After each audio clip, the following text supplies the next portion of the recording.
Hey, welcome to Transformation in 10. I want to share the words of Psalm 116, verses 5 and 6 with you and encourage your heart. I believe I've got a word for you, and it's going to be good. Psalm 16, verse 5 and 6 says, Lord, you are my portion and my cup of blessing. You hold my future. The word hold in Hebrew means to reserve, to preserve, and keep. I want you to hold on to that. The boundary lines, verse 6, have fallen for me in pleasant places. Indeed, I have a beautiful inheritance. If you caught the message from Sunday when we taught about Jesus being preserved in the wilderness, even though he's battling everything he's going through, and then in John chapter 2, when he turned the water into wine, and the master of the banquet, the wedding feast, says to the bridegroom, because he doesn't know where the wine came from, and he says, most men, or what men usually do, is they serve the good wine first, and then once people get drunk and their senses aren't sharp, then they serve the cheaper stuff. But you have served the best, or saved the best for now. And there is I mentioned this Sunday, but I want to remind you that the word he used in their language meant to reserve something. It means I've got something special that I've kept that you weren't aware of, and I didn't reveal it or release it until now.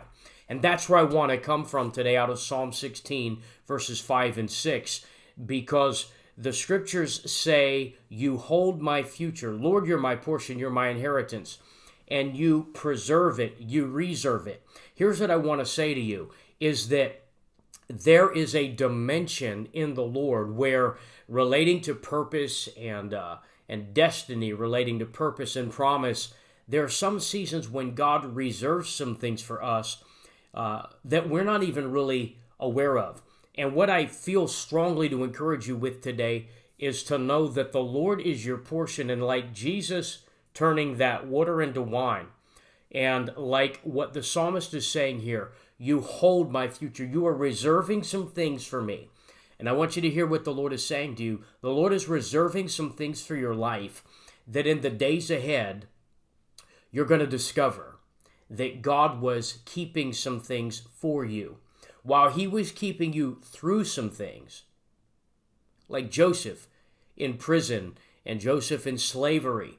You know, Joseph went through some real hell in his life, not knowing that the purpose and the promise of God over his life was greater.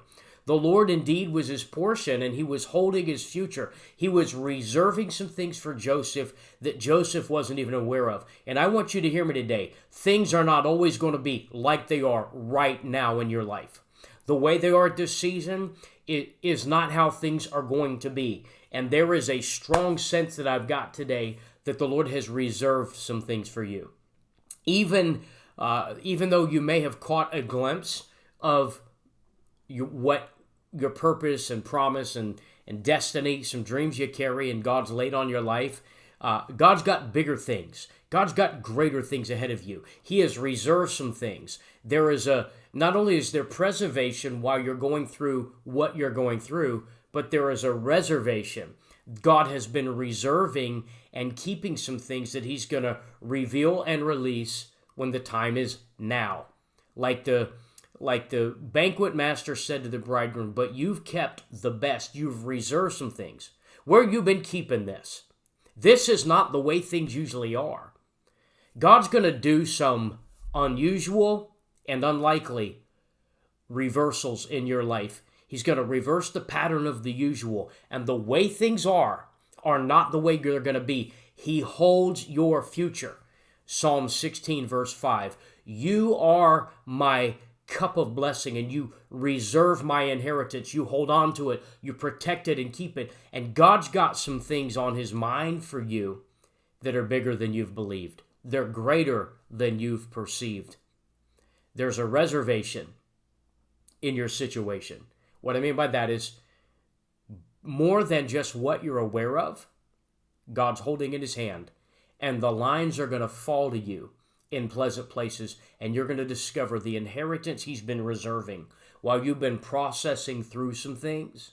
is going to be greater. It is greater now, and it's going to be revealed. And like the psalmist said, when I came into my inheritance, I realized how beautiful it was, and everything I went through to get to the place of my inheritance was worth it because the Lord was my portion. He kept me in that place, and when He got me there, it was better than I believed. Most men always give the good stuff first, and then they bring the cheaper stuff in. But God always saved the best for now. There's reservation in your situation. He holds your future, and your inheritance is incredible. Trust the grace of God. He's going to prove that He's been keeping you through some things because He's keeping you for some things. There are some things He's been keeping for you. And you're going to come into that season. You're going to come into those moments where the Lord Himself begins revealing and releasing what He's been reserving on your behalf. Your future looks nothing like this season you're in right now. He holds it. It's beautiful. Don't sweat it. God's going to prove Himself, and it's going to be better than you've believed.